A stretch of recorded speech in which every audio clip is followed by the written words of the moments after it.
Queridos amigos, estamos contentos de tenerlos una vez más con nosotros para un tema más de la serie La novia, Babilonia, la bestia y la ley dominical. En el día de hoy vamos a tratar el tema número 8, titulado El continuo, el cuerno pequeño y el dragón. Pero antes de eso vamos a recordar un poco lo que estudiamos en el tema anterior, ¿no? Que habíamos hablado acerca de la historia, cómo el imperio romano logró tomar el dominio del mundo antiguo, alrededor de las costas del mar Mediterráneo, y obviamente también dominar finalmente al pueblo de Dios, ¿sí? Hablamos de los eventos que nos conducen hasta el nacimiento de nuestro Salvador, de su crucifixión y de todos los eventos que siguieron después de eso. Y a través de este tema, del tema de hoy, vamos a tratar de entender un poco más este poder. Obviamente no es un tema detallado acerca de la historia y la profecía, pero estamos viendo una visión global de estos temas y queremos invitarlos a que antes de estudiar pidamos la ayuda del Espíritu Santo en oración. Oremos. Padre del cielo, te damos gracias por este momento de estudio y porque tú nos das tus bendiciones. Te quiero agradecer por la vida de cada uno de los que nos están escuchando a través del internet, que tu Espíritu Santo esté con cada uno, iluminando y abriendo los corazones, la mente, disponiendo cada uno de los sentidos para poder entender este mensaje. Guíanos y que sean tus palabras las que se escuchen en el nombre de Cristo Jesús. Amén.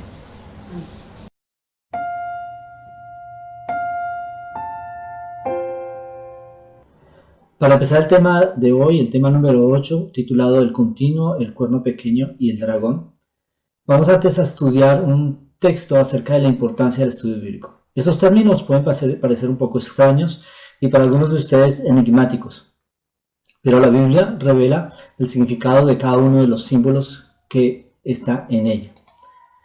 Y quisiera llevarlos a una lectura que ya hicimos en un primer video, que está en la revista The Review and Herald del 17 de julio de 1888. En el cual Ellen G. White nos dice lo siguiente: es una ley de la mente que se estreche o se expanda de acuerdo con las dimensiones de las cosas con las cuales llega a familiarizarse. O sea, nuestra mente se extiende o se estrechece o se expande en función de las cosas que nosotros vemos, las cosas que leemos, las cosas de las que hablamos y las cosas en las cuales pensamos. Continúa diciendo: las facultades mentales con toda seguridad se reducirán y perderán su capacidad de captar el profundo significado de la palabra de Dios, a menos que se las ponga vigorosa y persistentemente a cumplir la tarea de investigar la verdad. Quisiera responder a una pregunta que fue hecha en el internet acerca de por qué nosotros pasamos tanto tiempo estudiando la Biblia, estudiando específicamente las profecías. Hoy en día en el mundo cristiano hay una tendencia, yo diría no generalizada, pero casi generalizada, a no querer estudiar los temas más complejos de la profecía, sino solamente la doctrina, todo lo que es doctrinal, el amor de Cristo, las doctrinas básicas, etc. Todo eso está bien, pero es necesario que nosotros vayamos un poco más allá, porque Dios dejó determinado de que mediante el estudio profundo de la verdad, la búsqueda de la verdad, nosotros desarrollamos nuestra capacidad mental a entender la Biblia y a entender la palabra de Dios. Hay otros textos que nos dicen, y vamos a ver poco a poco en la medida que pasan los videos, que nos explican que a través del estudio de la profecía, Dios ocupa nuestra mente en las cosas santas y hay un proceso de transformación que se hace. Nosotros no somos capaces de santificarnos a nosotros mismos, no somos capaces por nosotros mismos de cambiar nuestra naturaleza. Como dice la Biblia, que el leopardo no puede dejar sus manchas y el etíope no puede hacer blanca su piel. De la misma manera nosotros no podemos hacer lo bueno estando acostumbrados a hacer lo malo. Es decir, que somos incapaces de cambiar, pero el estudio de la palabra de Dios es la herramienta que Dios dejó para que su Espíritu pueda obrar en nosotros. Y cuando ella dice, el Najeba dice que a menos que se las ponga vigorosa y persistentemente a cumplir la tarea de investigar la verdad. Hay una cosa muy interesante, es de que investigar la verdad no es un ejercicio académico solamente.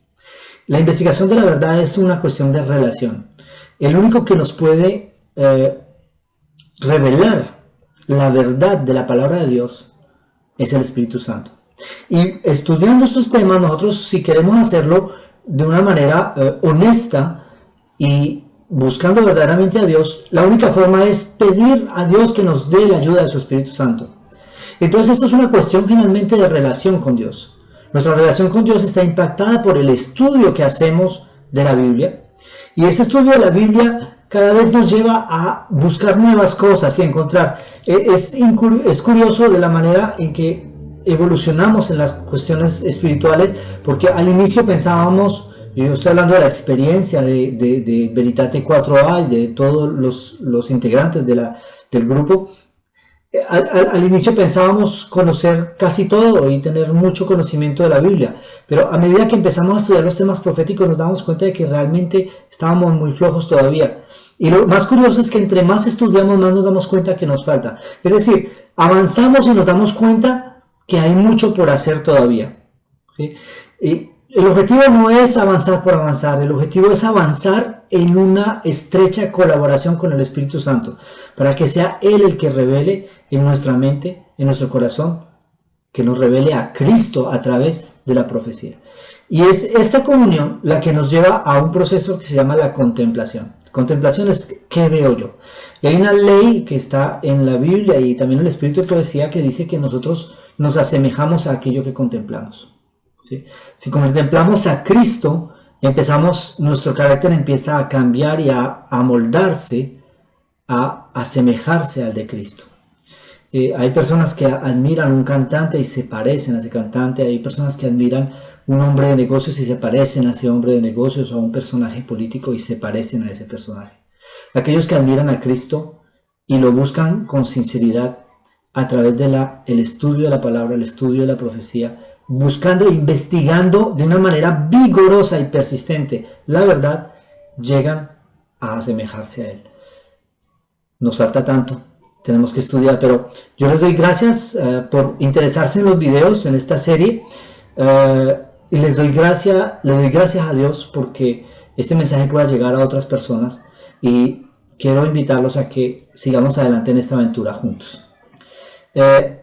Yo quisiera tocar un texto que nos habla de un gran engaño para todas las edades, es decir, prácticamente desde el año, a partir de los años 400 y algo en adelante, 300 y algo en adelante, y específicamente en el año 538 hubo un sistema que se instaló. En el año 538 tomó fuerza y forma, y ese sistema ha engañado a las multitudes, ha engañado a las generación tras generación, y todo el mundo ha seguido ese engaño. Y la única forma de defendernos de ese engaño, la única forma de permanecer en el camino de la verdad, es el estudio de la Biblia. Y yo quisiera colocarles un texto que encontramos en El conflicto inminente. Es un libro que escribió Elena G. White.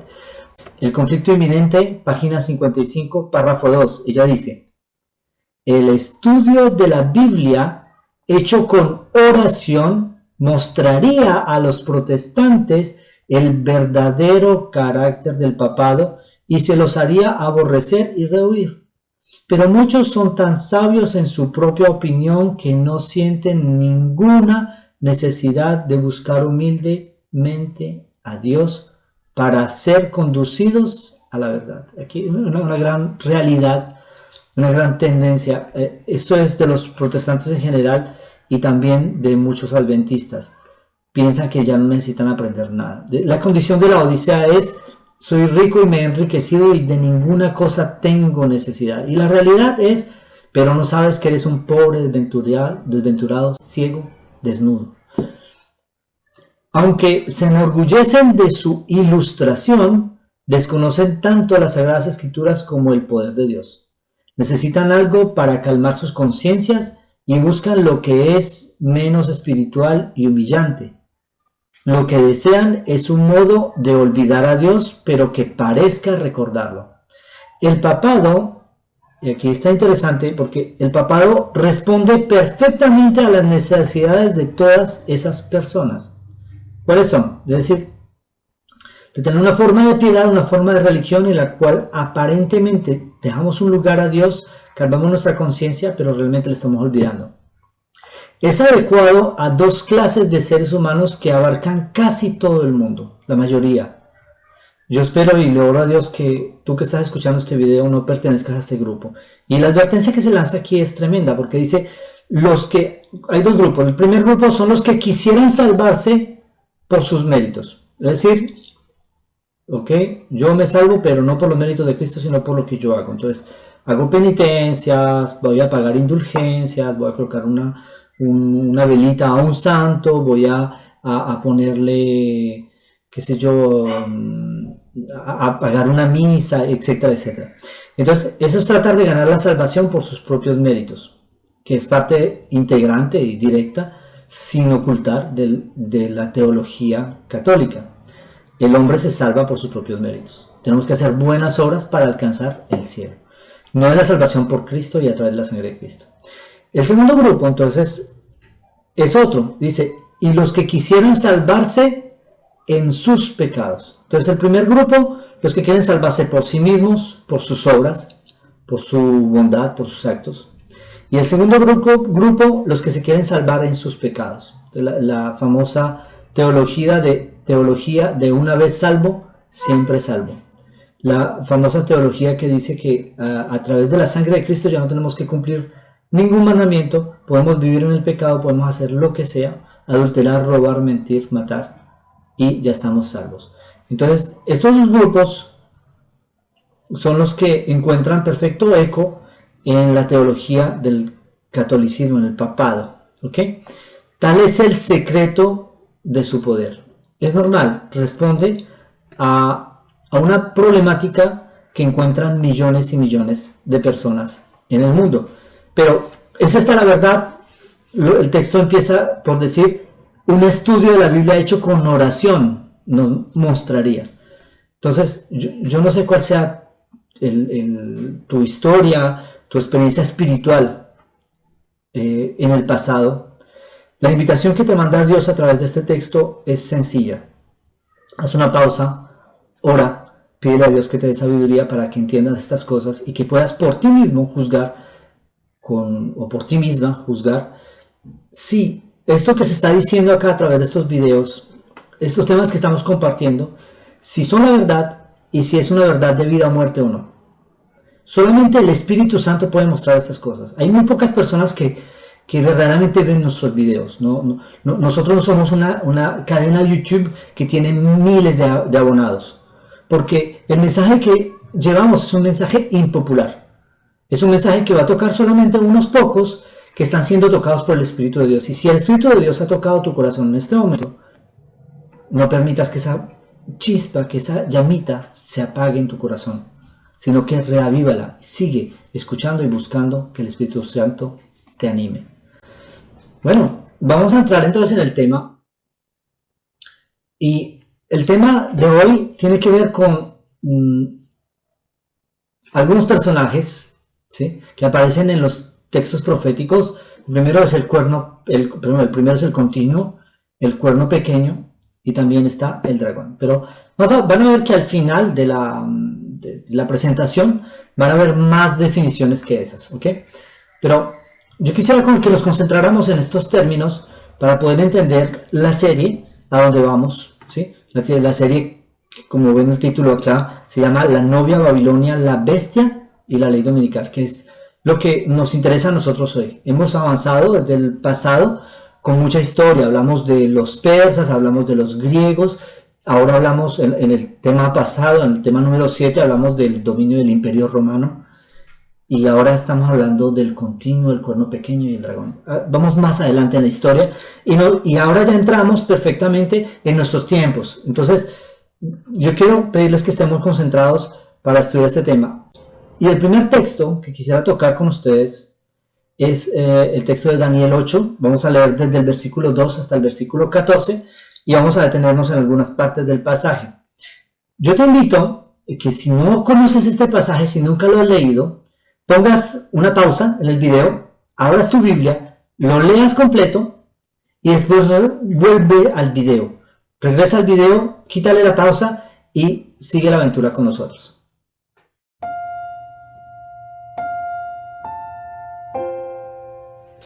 Muy bien.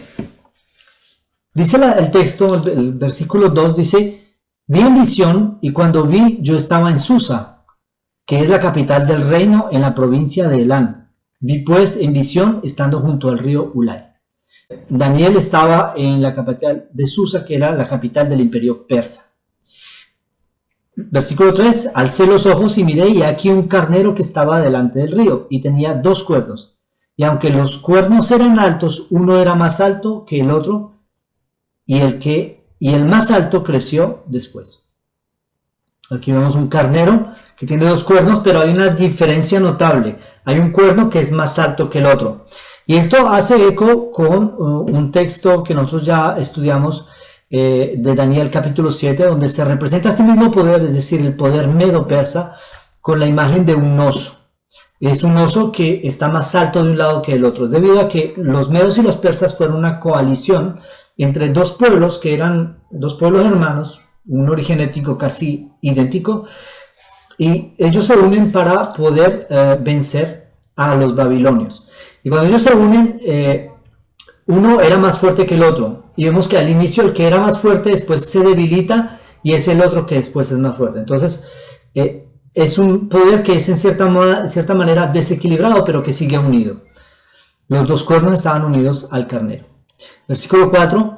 Vi que el carnero hería con los cuernos al poniente y al norte y al sur, y que ninguna bestia podía parar delante de él, ni había quien escapase de su poder. Hacía conforme a su voluntad y se engrandecía. O sea, esto habla claramente del dominio de los persas de aquel entonces. Mientras yo consideraba esto, aquí en versículo 5, ¿sí? Tengan atención, dice: mientras yo consideraba esto, de aquí un macho cabrío. Entonces, el primero era un carnero, ¿ok? Pero ahora me habla de un macho cabrío, ¿ok? Entonces, mientras yo consideraba esto, he aquí un macho cabrío, venía del lado del poniente sobre la faz de toda la tierra sin tocar tierra. Interesante, es como si estuviera levitando. Iba tan rápido, es como si estuviera volando. Ahora, en Daniel capítulo 7 se designa el poder que sigue al oso, es decir, el poder que sigue a los medios y los persas, se le representa con un leopardo. Es un leopardo que tiene 4 cabezas y que tiene 4 alas, ¿sí? Es decir, que vuela. Y aquí vemos también este poder volar. Entonces es el mismo poder, es el mismo símbolo, pero visto con otro, o sea, es el mismo poder, pero representado por un símbolo diferente. Dice: mientras yo consideraba esto, he aquí un macho cabrío venía del lado del poniente sobre la faz de toda la tierra sin tocar tierra, y aquel macho cabrío tenía un cuerno notable entre sus ojos. Entonces, aquí hay una imagen muy interesante. Este macho cabrío no tenía 2 cuernos como los machos cabríos normales, como las cabras machas, sino que tenía un solo cuerno, era como un unicornio, ¿ok? Entonces tenía un cuerno notable, un cuerno grande. Ahora, esto lo confirma, ya lo vimos al inicio del estudio de las sesiones pasadas, como Alejandro Magno está representado por este cuerno notable. Alejandro Magno fue el más importante de todos los reyes griegos y fue el que empezó el apogeo del imperio griego. Y él domina al mundo de una manera muy rápida. O sea, esta rapidez está representada en las alas del leopardo y está representada en el hecho de que esta bestia, este macho cabrío, no toca la tierra cuando avanza. Y ahora, ¿qué hace este macho cabrío? Y vino hasta el carnero de 2 cuernos que yo había visto en la ribera del río y corrió contra él con la furia de su fuerza. Y lo vi que llegó junto al carnero y se levantó contra él y lo hirió. Entonces el macho cabrío hiere al carnero. Entonces es decir que el macho cabrío hiere al carnero que representa Medo-Persia. ¿Ok? Esto es Medo-Persia.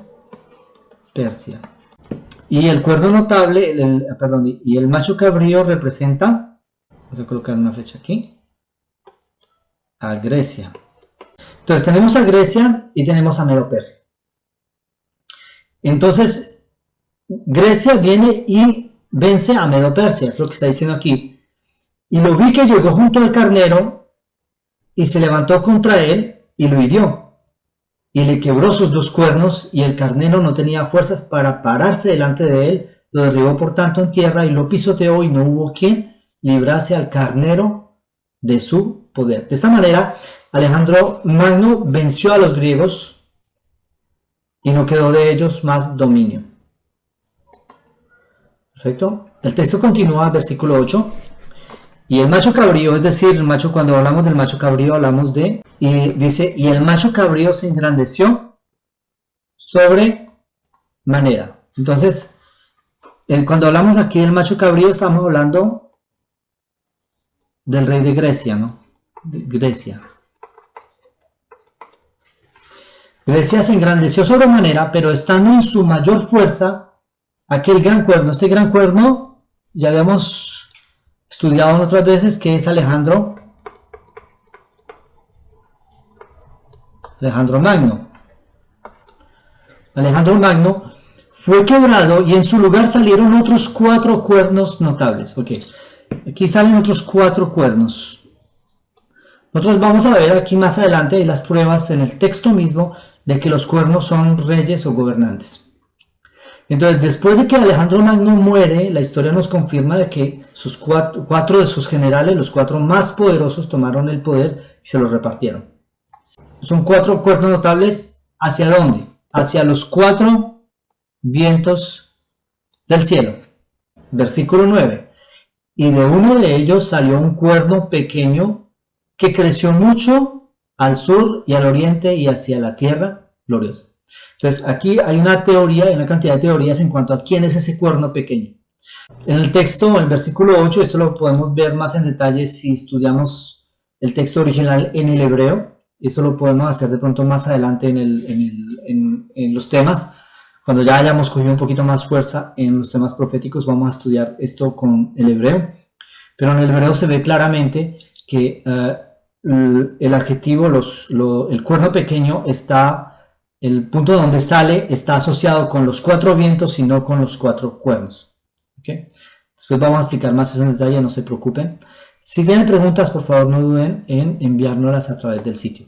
Y dice, y de uno de ellos salió un cuerno pequeño. Entonces, de uno de los 4 vientos sale el cuerno pequeño. Y el cuerno pequeño es un poder que empieza como algo muy pequeño. Y después crece mucho al sur. Y aquí tenemos la posición geográfica. Entonces aquí está el cuerno pequeño. Y él va a crecer hacia dónde? Hacia el sur. ¿Ok? Hacia el oriente.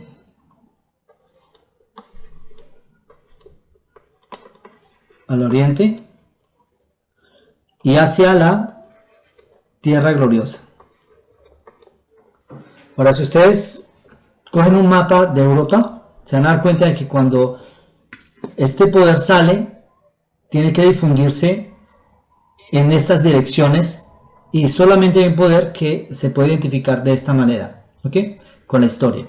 No nos vamos a adelantar, pero ya vamos a ver quién es este poder. Y ese cuerno pequeño crece hasta la tierra gloriosa, y en versículo 10 dice, y se engrandeció hasta el ejército del cielo. Esto es muy importante, eso lo vamos a estudiar. Y parte del ejército y de las estrellas echó por tierra, ¿ok? Y las pisoteó, ¿ok? Entonces tira el ejército y las estrellas. Algunos deben estar pensando en el texto donde dice que Satanás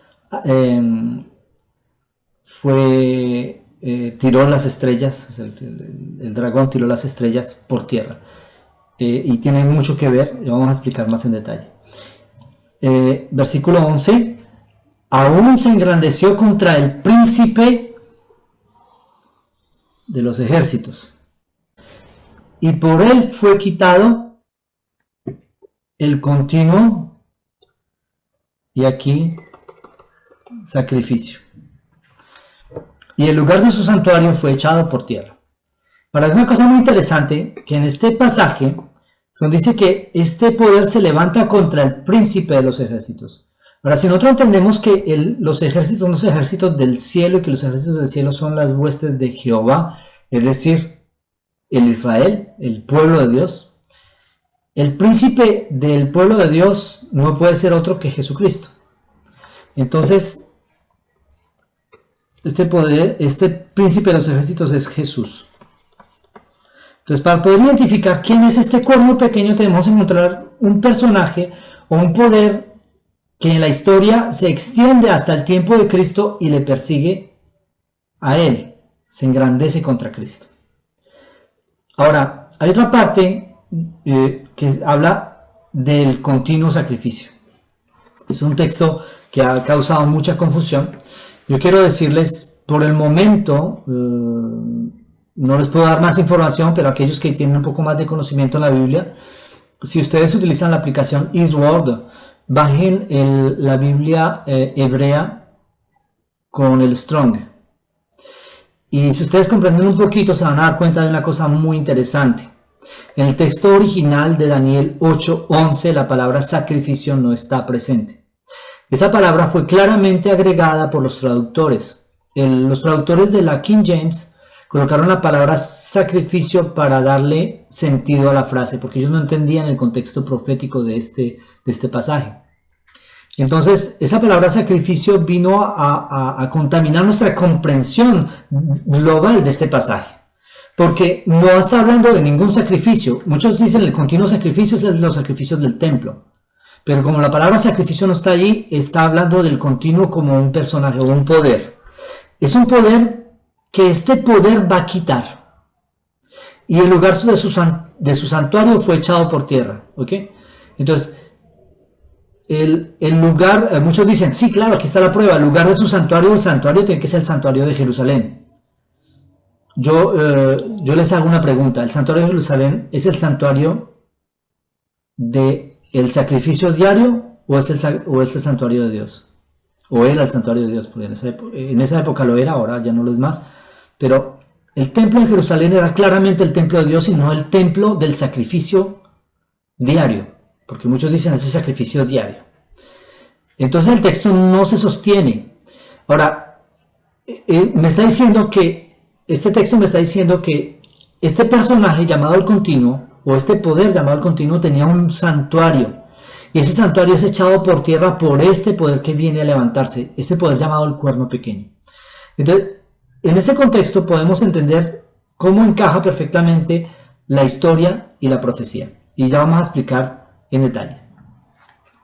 Y a causa, versículo 12, y a causa de la prevaricación le fue entregado el ejército junto con el continuo sacrificio. Una vez más, es la palabra sacrificio. Quiero señalar una vez más que la palabra sacrificio fue agregada. Y echó por tierra la verdad e hizo cuanto quiso y prosperó. Entonces ella echa por tierra, ese poder va a echar por tierra la verdad e hizo cuanto quiso y prosperó. Versículo 13. Entonces se oía un santo que hablaba, y otro de los santos preguntó a aquel que hablaba, ¿hasta cuándo durará la visión del continuo sacrificio y de la prevaricación asoladora, entregando el santuario y el ejército para ser pisoteados? Es decir, ¿cuánto tiempo va a durar esta visión? Aquí hay una dominación, se le dio el poder de hacer mal.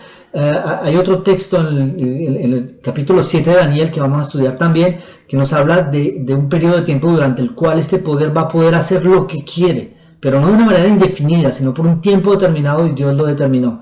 Y entonces la pregunta del versículo 3 es ¿cuánto tiempo va a durar la visión? ¿Okay? La respuesta es contundente. Versículo 14 dijo hasta 2300 tardes y mañanas, luego el santuario será purificado.